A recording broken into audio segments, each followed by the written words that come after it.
Hello. So, just reporting on Wednesday. Today's been really good. I had a tough day yesterday. I had to get through a lot of teaching and I came home quite exhausted. Sorry if the light's a bit diffuse in here. We've got a blue hour thing happening in the background, which is very Sydney at the end of summer. So I had very little sleep that day and in the morning, and then when I had to do 4 hours of back-to-back classes, I was really pooped. But actually being in class energized me. It's really great to be with students, I have to say. I've just got so much to do though. I'm always running out of time. So I just wanted to talk a little bit about books. I wrote this many years ago. It's coming on 15 years ago actually, and it's called Crossing Sex and Gender in Latin America. It's mainly about cultural representations in literature and film, but it's worth checking out even though I was a much younger person and I was quite naive. There's better books. There's this one. So this is called Globalizing through the Vernacular. Sorry, I can't read in reverse. Kothis, hijras, and the making of queer and trans identities in India. So this is written by someone that's now a friend, Aniruddha, and I really, really recommend it. It's great. So what are we going to do tonight?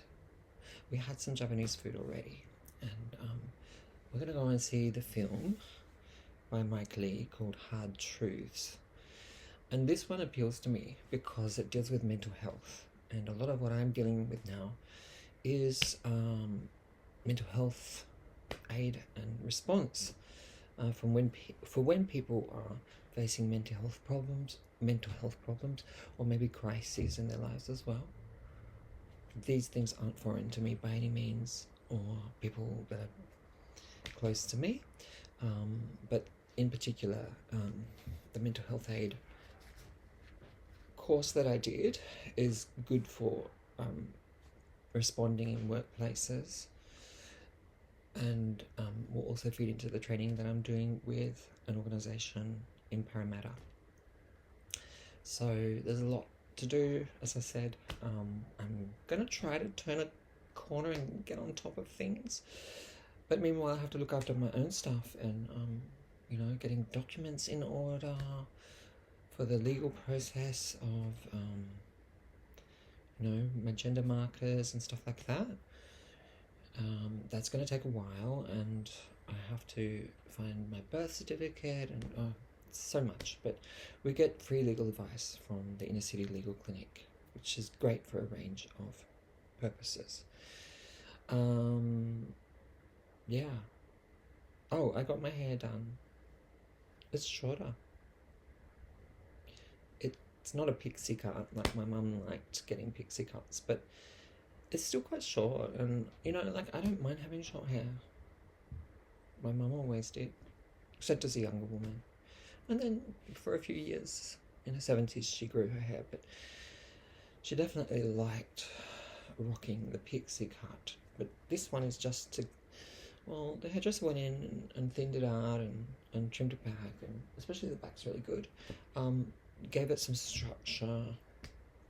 I actually feel like I look like my mum's dad and my mum's dad's sister, which I've said before, Doris.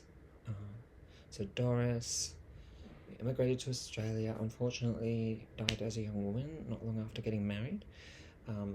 I feel like I have her kind of eyes and nose as well, but then obviously there's him as well, and there's my grandfather, very boyish, and I have that boyish quality to me as well.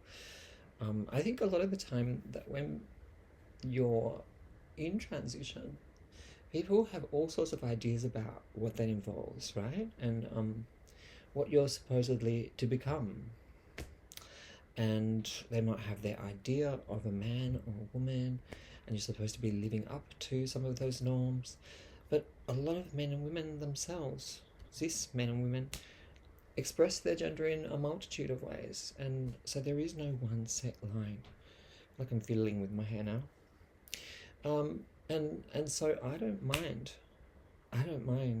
having features or characteristics that are masculine as well as feminine. I've always had them in some degree.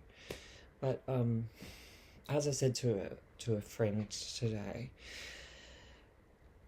transition and feeling comfortable in my body, in my way of being and so on, it's like that day when someone says to you, "You're looking great today," you know, and you kind of get a bounce in your step. But that's every day, because you just feel better in your skin. To be sure, like, you still go through all sorts of changes, not hormonal only, but, you know, like, that have to do as well with the challenges of life. So I don't want to paint a rosy picture, but I mean, it's qualitatively beneficial. And I'm in my 5th month of fiddling with my hair. No, I'm in my 5th month of being on HRT. And yeah, it's just been such an uplift. I feel so much better. Yeah.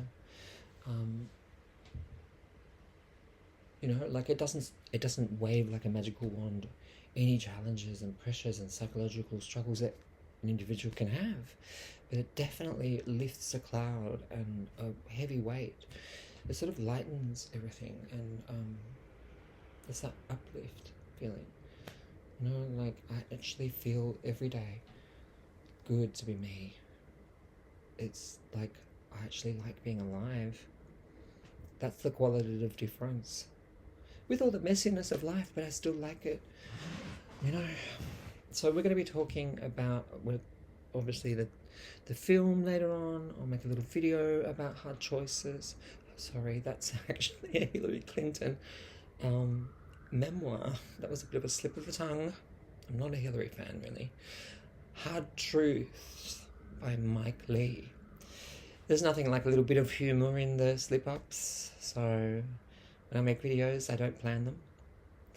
But thanks for listening, and if you're interested in more content, including about films, just press the subscribe button or give me a like at the very least. Nice to speak with you.